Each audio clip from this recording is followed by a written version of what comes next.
지금 대한민국 곳곳이 지금 불타고 있습니다. 너무 진화가 잘 안 되고 바람도 많이 불고 그래서 어려움을 겪고 있어요. 속히 진화가 되어서 피해를 입은 분들, 또 진화에 힘쓰고 있는 여러 기관들, 관계자분들 모두 안정을 찾을 수 있도록 그렇게 우리가 마음으로 깊이 기도해야겠습니다. 하나님께서 역사해 주시기를 계속 함께 기도해 주시기 바랍니다. 나라 밖에서도 전쟁으로 세계가 다 들끓고 있죠. 이것에 대해서도 이제 하나님이 하시려는 일이 무엇인지 생각하면서 열심히 기도해야겠습니다. 오늘 이 마가복음 1장 1절을 우리가 함께 읽었죠. 이제 하나님께서 우리에게 가르치고 전파하고 치유하는 교회로서의 사명을 감당하라고 말씀을 하셨습니다. 그래서 말씀의 뼈대를 잘 세우기 위해서 지난 시간까지 갈라디아서를 간략하고 아주 알아듣기 쉽게 설명을 해드렸죠. 이제 마가복음, 이 복음서들이 있는데 마태, 마가, 누가, 요한 복음서라 그러죠. 제일 처음에 쓰여진 것이 마가복음입니다. 마가가 베드로와 함께 있으면서 베드로의 구술로 불러서 가르쳐줬어요. 얘기해줬어요. 그래서 마가가 다 이렇게 받아 적었습니다. 받아 적는 것도 믿음이 있어야 해요. 그렇게 해서 탄생한 것이 마가복음인데 아주 간결한 어초고요. 어조고요. 간결하고 또 아주 알기 쉽고 간단하게 이렇게 기록을 해놓았습니다. 마가복음을 토대로 해서 마태와 누가가 마태복음, 누가복음을 자기들의 어떤 영성을 겸해서 썼다고 볼 수 있습니다. 오늘 이 마가복음 16장까지 있는데요. 이것을 보기에 앞서서 먼저 이 마가에 대해서 잠깐 우리가 알고 가야겠죠. 마가가 무슨 뜻이냐면은 큰 망치라는 뜻이에요. 마가가. 그 사도행전 13장에 보면 요한 마가라고 해요. 이제 히브리식 이름하고 로마식 이름을 함께 씁니다. 그래서 히브리식 요한이라고 하는 것은 여호와는 은혜로우시다 이렇게 하고요. 큰 망치라는 로마식 이름 이렇게 같이 쓰고 있습니다. 어머니와 함께 예루살렘에 거주하고 있었어요. 마가다락방 아시죠? 제가 가봤는데 우리 2층보다 조금 더 넓습니다. 그 정도 돼요. 중간중간에 기둥이 이렇게 있어요. 거기 다 120문도가 모여서 기도한 곳이라고 그래서 우리도 거기 올라가서 막 통성으로 기도하고 그랬어요. 거기에서 최후의 만찬 예수님이 하신 곳이죠. 다락방입니다. 오순절 성령 강림도 거기에서 일어났어요. 그래서 훗날에 베드로는 자기 제자로 베드로가 아들이라고 그렇게 불렀습니다. 베드로전서 5장 13절에 보면 자기 아들이라고 그랬어요. 마가한테. 자, 사도행전 12장 13장을 보면 바울과 바나바가 제1차 전도 여행을 떠날 때 수행원으로 마가를 데리고 갑니다. 청년이었어요. 그런데 마가가 중도에 그만 자기는 도저히 여기에 함께 못하겠다. 너무 어려운 길이지 않습니까? 힘들고 어려운 길이라 저는 못하겠다 그러고 예루살렘으로 돌아가 버렸습니다. 그래서 사도 바울이 2차 전도여행을 갈 때 마가를 데리고 갑시다. 바나바가 그랬더니 바울이 절대 안 된다 그랬어요. 그래서 그때 바울과 바나바가 갈라서게 됩니다. 그때 이제 사도행전 15장을 보면 바나바가 구브로 섬으로 가면서 마가를 데리고 갔다 이렇게 기록이 되어 있어요. 골로새서 4장 10절을 보면 왜 바나바가 마가를 그렇게 동행을 시켰는지 이유가 나옵니다. 골로새서 4장 10절 한번 읽어주세요. 나와 함께 갇힌 아리스다고와 바나바의 생질 마가와 이 마가에 대하여 너희가 명을 받았음에 그가 이르거든 영접하라. 아멘. 자, 바나바의 생질이라고 나오죠? 바나바하고 마가의 어머니하고 남매가 아닙니다. 그래서 외삼촌이에요. 마가의. 그렇기 때문에 이제 굳이 마가를 데리고 가려 했는데요. 사도행전 4장 36절을 보면 이 가족에 대한 이야기가 나옵니다. 한번 읽어주세요. 구브로에서 난 레위족인이 있으니 이름은 요셉이라. 사도들이 일컬어 바나바, 번역하면 권위자라 하니. 아멘. 자, 바나바가 구브로에서 난 레위족 사람이라 그랬죠? 네, 레위족 사람 바나바가 이름이 요셉이라 그랬습니다. 그 이름의 뜻이 위로의 아들이란 뜻이죠. 바나바가 권위? 권위자. 예? 권위자. 권위자라고 나왔죠. 네. 그러니까 즉 다시 말해서 구브로가 자기 고향이죠. 고향에서 레위족으로서 바나바하고 마가의 어머니가 마리아라고 해요. 그래서 같이 신앙, 하나님을 영접하고 거기서 신앙생활을 해서 예루살렘까지 갔으니까 뭐 믿음이 아주 탁월하죠. 그렇게 했을 때 마가를 양육을 한 거예요. 그래서 삼촌 입장에서 마가가 정말 부잣집에서 잘 살았는데 갑자기 어려운 길을 가니 청년으로서 힘들었으니까 한번 그렇게 할 수도 있다. 그러나 또 다시 한번 우리가 기회를 줘야 되지 않겠냐 해서 바울에게 이렇게 같이 했는데, 권했는데 바울이 딱 잘라 거절을 했습니다. 그래서 마가를 데리고 자기 고향 구브로로 간 거예요. 그래서 거기에서 전도 사역을 펼쳤습니다. 자, 이해가 가시죠? 그래서 나중에 이제 마가가 사역자로 성장을 하게 됩니다. 그래서 디모데후서 4장 11절 한번 읽어주시겠어요? 7절인가? 누가만 나와 함께 있느니라. 내가 올 때에 마가를 데리고 오라. 저가 나의 일에 유익하니라. 예, 마가가 나의 일에 유익하다 이렇게 말했죠. 그러니까 나중에는 사도 바울도 마가를 인정하게 되었습니다. 자, 후에 이 마가가 이집트에서 알렉산드리아 교회를 세웠다고 해요. 그리고 거기에서 전도 사역에 힘쓰다가 트리아누스라는 황제의 박해를 받아가지고 줄에 매여갖고 끌려다니고 그렇게 고난을 당했습니다. 핍박을 받았어요. 그 다음에 그렇게 끌려다니고 그렇게 하다가 불 속에 던져져서 그만 그 불에 타서 순교를 했다고 그렇게 전해지고 있습니다. 자, 이렇게 볼 때 하나님께서는 상한 갈대를 꺾지 않으신다고 그랬죠? 한때 실수가 있었습니다. 그런데 그 마가를 삼촌 바나바와 또 어머니와 이 친족 관계를 통해서 하나님께서 마가를 훈련하시고 또 은혜를 주셔서 복음의 사역자로 사용을 하셨습니다. 그뿐만이 아니라 이렇게 마가복음, 복음서를 기록하게 하시고 마침내 순교자로서 이 땅에 믿음의 본을 보이게 하셨습니다. 이렇게 마가가 한때는 실수가 있었지만 정말 탁월한 믿음의 소유자로서 순교까지 할 수 있는 그런 모든 사역의 근거가 어디 있느냐? 1절에 제시한 것과 같이 예수 그리스도를 하나님의 아들로서 또 복음의 시작으로 영접을 했기 때문에 이러한 일들이 가능하게 된 것입니다. 이제 이해가 가시죠? 자, 마태복음에서는 아브라함과 다윗의 세계 이렇게 시작했지 않습니까? 그런데 마가복음에서는 하나님의 아들 예수 그리스도 복음의 시작이라 이렇게 시작을 한 이유가 마가의 신앙은 온통 하나님의 아들이신 예수 그리스도 여기에 초점이 맞춰져 있었기 때문에 그렇습니다. 자, 그러면 예수 그리스도가 하나님의 아들이라는 것, 제가 처음에 예수를 믿고 너무 좋은 거예요. 법원리에 이사를 왔습니다. 그랬는데 이사 오고 나서 저 그 집 옆에 교회가 있었어요. 그래서 저 교회를 가면 되겠구나. 바로 뒤에 있으니까 그렇게 생각을 했는데 그날로 그냥 그 길 건너 교회에서 와서 10명이 와가지고요 예배를 드리는 거예요. 이사 왔으니까 자기 교회 오라고. 그래서 그렇게 찾아와서 그렇게 하니까 할 수 없이 거기서 예배를 드리고 하다가 교회를 갔지 않습니까?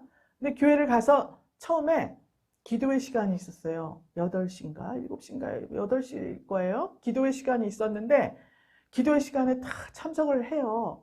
한 10대 분이 이렇게 오셔서 둥그렇게 둘러앉아, 의자가 없었어요. 그 교회에. 방석을 놓고 둥그렇게 둘러앉아서 이제 목사님이 기도회를 인도하시고 그 다음에 통성으로 이제 다 기도하는 거예요. 한 30분씩 1시간씩 막 하시는데 참 가서 이렇게 보니까 고개를 들 수도 없고 내릴 수도 없고 얼마나 열심히 방언으로 막 기도들을 하시는데 참 신기한 세계가 열린 것 같더라고요. 그래서 나는 기도를 잘 못하고 그러니까 성인이 되어서 뭐 교회도 처음 가보고 그랬으니까 그때가 한 26살, 7살 이럴 때예요. 그래서 고개를 숙이고 그렇게 막 구경을 했어요. 기도하는 걸 구경을 하니까 뭐 팔을 들고 막 몸을 흔들면서 열심히 기도들을 하시는데 진짜 하늘에서 내려온 사람들인가 보다. 방언으로 막 기도를 하니까 그 구경을 하고 있었어요. 그러다가 한 두세 번 가니까 이렇게 안 될 것 같아. 그래서 나도 가서 기도를 해야지. 방언으로 안 하면 어때? 한국말로 하면 되지. 이렇게 하고 제가 기도 제목을 3가지를 적었습니다. 그래서 가지고 가서 나도 그 시간에 가긴 또 열심히 갔어요. 그 시간에 이 3가지 1, 2, 3 이거 좀 꼭 들어주세요. 이렇게 기도를 하고 그 다음에 또 시간이 남잖아요. 그래서 또 눈을 뜨고 막 구경하고 그렇게 했었어요. 그런데 뭔지 모르게 너무 좋은 거예요. 교회를 간다는 사실이. 그래서 아무것도 모르지만은 말씀도 잘 모르고 잘 뭐 교회 생활을 어떻게 해야 되는지도 모르지만은 너무 좋아서 열심히 다녔어요. 그랬더니 아는 사람들이 물어봐요. 교회를 왜 그렇게 가는 거야? 뭘 믿고 가? 막 이래. 예수를 믿고 가지. 그러니까 예수님이 누군지나 알고 그래? 여기 책에 다 써 있잖아. 그리고 또 뭐 뭘 어떻게 하는데 왜 그렇게 하냐 그러면 그냥 책에 있으니까 그렇게 하라 그러니까 하는 거야. 이렇게밖에 말을 못 하는 거예요. 지식이 없으니까. 지금 같으면 뭐 하나 물어보면 얼마나 설명을 잘하겠어요. 근데 그때는 알 수가 없었어요. 잘 말씀을 모를 때니까 그냥 책에 써 있잖아. 그렇게 하래. 그냥 이렇게밖에 말을 못한 거예요. 지금 세월이 지나서 그때 그 순간이 너무 제게 좀 약간 치욕이었나 봐요. 그래서 열심히 말씀을 공부하고 성경을 매일 보고 막 그렇게 된 것 같습니다. 그래서 이제는 설명해 주는 사람이 됐지 않습니까? 우리가 하나님의 아들 예수 그리스도를 어떻게 증명해?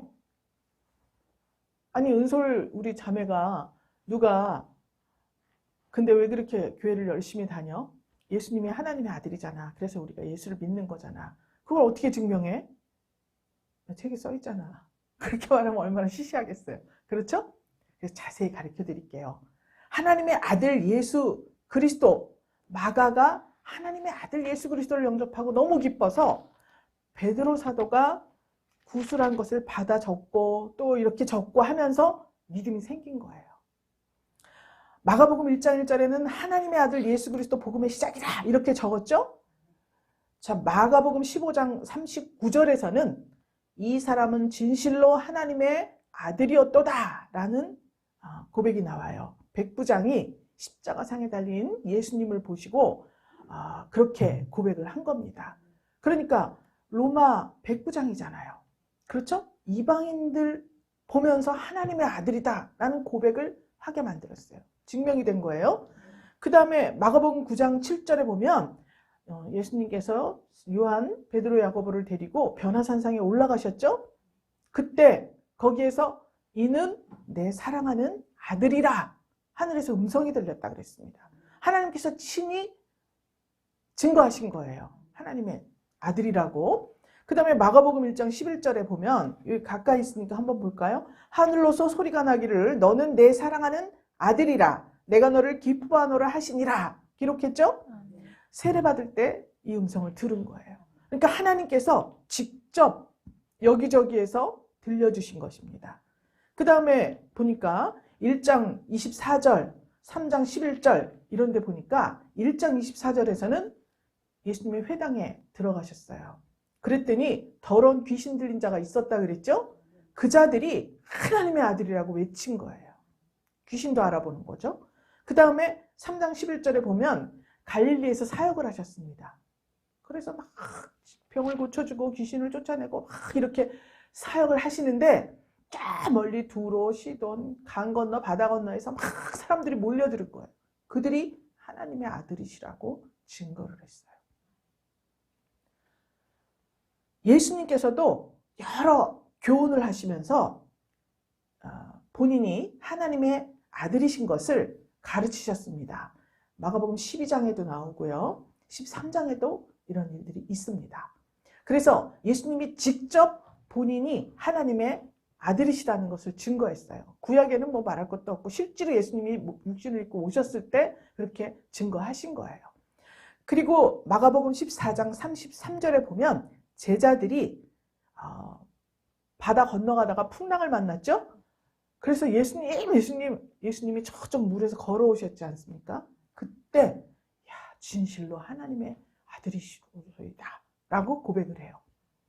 이렇게 백부장 이방인들이 또 귀신들까지도 하나님께서 하늘에서 친히 들려주신 음성으로 제자들이 예수님이 직접 하나님의 아들이시라는 것을 증거했습니다. 그러니까 이것을 1장부터 16장까지 기록하면서 하나님의 아들이라는 것을 부인할래야 부인할 수가 없어요. 왜 그렇죠? 이 성경은 하나님이 성령이 감동으로 쓴 책이잖아요. 그러니까 이 책을 쓰면서 막 이 성령께서 감동하시니까 이 사실을 믿지 않고 견딜 수가 없습니다. 그래서 한때 성경 필사하는 게 또 유행이었죠. 정말 이 끝에서 저 끝까지 죽음을 선고받고 시한부를 선고받은 사람들이 이 성경을 필사하다가 병을 다 고침받은 기적의 역사가 있다고 간증하는 것들이 많이 들었습니다. 그래서 이 마가가 하나님의 아들이시다라는 것을 본인이 먼저 믿고, 하나님의 아들이라는 걸 믿어야 이게 복음이 시작되는구나, 내 안에서. 그래서 복음의 시작이다, 1절에 이렇게 기록을 해놓은 것입니다. 여러분, 우리가 예수를 믿는데 교회를 오지 않습니까? 하나님의 아들이신 예수 그리스도를 믿으러 교회를 왔어요. 예배당에 왔어요. 그렇게 한다면 그냥 복을 빌러 오고, 처음에 저는 그런 걸 몰랐지 않습니까? 복을 빌러 가고 정말 부자가 되고 싶고 병을 고치고 싶고 뭐 이래저래 참 이 세상에서 한계를 많이 만나다 보니 내가 이런 모든 것들을 해결받고 싶어서 교회에 오지 않았습니까? 그때는 그렇게 큰 기쁨이 많지 않았습니다. 될래나 말래나 이런 마음이 더 많지 않겠습니까? 그렇지 않아요? 저는 부자 되게 해달라고 처음에 교회를 왔어요. 얼마나 어린 시절부터 한 번도 넉넉한 삶을 살아본 적이 없기 때문에 정말 이걸 해결보고 싶었습니다. 그래서 무조건 부자 되게 해주세요. 1번 부자 되게 해주세요. 이렇게 하다가 말씀이 조금 들어오고 교회 생활이 뭔지를 알고 이렇게 되면서 하나님의 아들이라는 거는요, 아직 그때까지도 인식을 못했습니다. 그냥 예수를 믿으면 이렇게 된다 저렇게 된다 이렇게 우리가 알고 있었지 않습니까? 그랬기 때문에 그냥 막연히 부자가 되게 해달라고 그러면 안 되고 11조를 해야 되는구나. 재물을 하나님의 것이라고 고백을 하는 믿음을 드려야 되는구나. 그래서 바꾸죠. 11조 제일 많이 하는 사람 되게 해주세요. 기도를 바꿨어요. 얼마 다니다가. 이렇게 성숙해 가는 거예요. 그러면 여기에서 예수님께서 하나님의 아들이시라는 것, 이것에 대해서 우리가 다 증거된 것은 알겠죠? 그럼 이제 하나님의 아들이라고 그렇게 그냥 예수가 오셨다 이거 하고 하나님의 아들이신 예수 그리스도가 복음의 시작이면서 이 땅에 오셨다 라고 말하는 것과 차이점이 있을 거 아니에요. 그렇죠? 하나님의 아들이라는 것이 무엇이냐? 예수가 하나님의 아들이라고 하는 것은 요한복음 1장 12절에 보면 우리가 영접하는 자, 그 이름을 믿는 자에게는 자녀가 되는 권세를 주신다 그랬죠? 거기서 그러면 우리가 예수를 믿고 예수님을 영접합니다. 구주로 영접합니다. 그러면 자녀가 되는 거잖아요. 아들이 된다 그랬어요. 그렇죠? 그 아들하고 예수님이 이 아들하고 하나님의 아들, 하나님이 아들이신 예수 그 아들하고 우리가 자녀되는 그 아들하고는 다른 차원입니다, 여러분. 예수님께서 하나님의 아들이시라고 하는 것은 하나님의 자녀라는 의미보다는 예수님께서 하나님의 본질을 가지고 계시다, 그런 의미예요. 믿습니까? 우리가 하나님의 자녀가 됐지만 본질이 하나님입니까? 그건 아니잖아요. 본질이신 예수님을 믿어서 의로 여김을 받는 거지 우리가 의롭지는 않잖아요. 그래서 차원이 달라요. 그래서 영어 성경을 막 뒤져보니까 Son of God인데 예수님은 become이라는 단어가 들어있더라고요. 그러니까 우리가 속했다, 그런 의미, 가고 있다, 뭐 그런 의미 아니겠어요? 그러니까 이제 우리가 자녀라는 것과 하나님의 아들 예수 그리스도는 그게 살짝 의미상으로 다른 부분이 있다. 예수님은 본질이시다. 하나님 그 자체이시다 라고 알고 계시면 돼요. 그래서 계시록 1장, 요한계시록 1장 17절에 보면 나는 처음이요 마지막이니 곧 살아있는 자라 이렇게 말씀하셨습니다. 처음과 나중이라 그랬죠? 그래서 예수 그리스도 복음의 시작이라 그랬잖아요. 그럼 복음의 마침이 누구예요? 예수 그리스도죠. 복음의 마침이 예수 그리스도잖아요. 그래서 맨 마지막에는 바벨론이 다 멸망하고 어린 양의 승리로 끝나지 않습니까? 그래서 예수님께서 시작하시고 예수님께서 마치신 거예요. 응? 그래서 알파 오메가, 곧 살아있는 자다. 살아있다는 것을 말씀하신 거예요. 그 예수님은 2000년 전에 죽으셨어. 죽은 분으로 끝나면 우리가 예수를 믿을 필요가 없죠. 왜? 우린 가만히 있어도 그냥 다 죽는데 뭐하러 죽은 사람을 믿어요? 그렇지 않습니까? 죽으셨는데 3일 만에 다시 부활하셨어요. 그래서 지금까지도 계속 살아서 역사하시는 분이다. 그렇기 때문에 우리가 그분을 붙잡고 믿고 있는 것 아니겠습니까? 그래서 우리가 기도할 때도 예수님의 이름으로 기도드립니다 해도 굉장히 좋죠. 그렇지만 자기의 신앙 고백을 드리고 자기 자신에게 확신을 갖기 위해서 살아계신 예수 그리스도 이름으로 막 이렇게 하는 겁니다. 그래서 예수님이 처음과 마지막이라고 그러셨죠? 그러니까 예수님이 창조의 근본이신 거예요. 근본이십니다. 그래서 창세기 1장 1절, 창세기 아카데미 다 하셨잖아요. 창세기 1장에 보면 태초에 말씀이 계신, 요한복음이죠. 태초에 말씀이 계시니라고 창세기 태초에 천지를 창조하시니라 그랬죠? 근데 하나님이 가라사대 그랬습니다. 말씀으로 창조를 하셨어요. 그 말씀이 예수님이신 거죠. 그렇기 때문에 창조의 근본이신 거예요. 하나님이 말씀을 안 하셨으면 창조가 되지를 않아요. 말씀을 하셨기 때문에 그 말씀이 명령하시니까 이 세상이 창조가 된 것 아니겠어요? 그렇기 때문에 예수님께서 창조의 근본이시다 이렇게 알고 계시면 됩니다. 그렇기 때문에 창조의 근본이시기 때문에 예수님께서 열면 열리고 닫으면 닫히는 거예요. 닫히는 겁니다. 그래서 예수님이 베드로에게도 열쇠를 주실 수가 있는 거예요. 열쇠의 주인이 누구예요? 예수님이기 때문에 그래요. 아니 지가 주인도 아닌데 열쇠 줄 수 있습니까? 그러면 저쪽 도둑이죠. 도둑. 남의 열쇠를 주면 도둑 아니에요. 그런데 열쇠의 주인이시기 때문에 줄 수가 있는 거예요. 그래서 베드로에게 너에게 다윗의 열쇠를 열면 열리고 닫으면 닫힌 열쇠를 준다. 이렇게 말씀을 하신 거예요. 이제 아시겠죠? 그래서 이렇게 하늘과 땅의 모든 권세를 예수님께서 가지신 거예요. 그 하늘과 땅의 권세를 가진 예수님께서 지금 이 땅에 복음의 시작을 알리셨습니다. 복음의 시작을 선포하신 거예요. 우리는 진작에 그 선포하심을 듣고 믿고 이렇게 지금까지 신앙생활을 해왔습니다.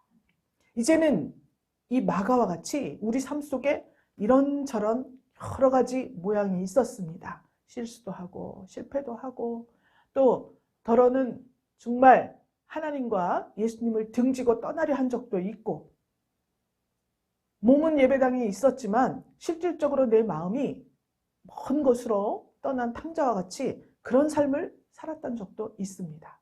그럼에도 불구하고 창조의 근본이시고 처음이요 마지막이신 그 예수님께서 우리를 복음의 시작으로 붙드셨어요.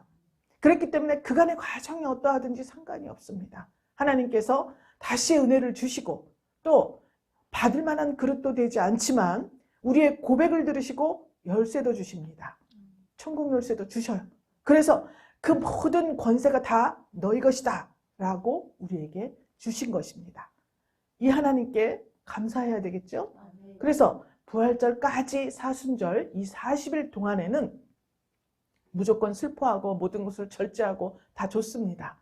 그러나 하나님 뜻과 사순절을 보내게 하시고 부활절을 앞두고 이 기간, 절제의 기간을 갖도록 하신 그 하나님의 뜻이 무엇인가?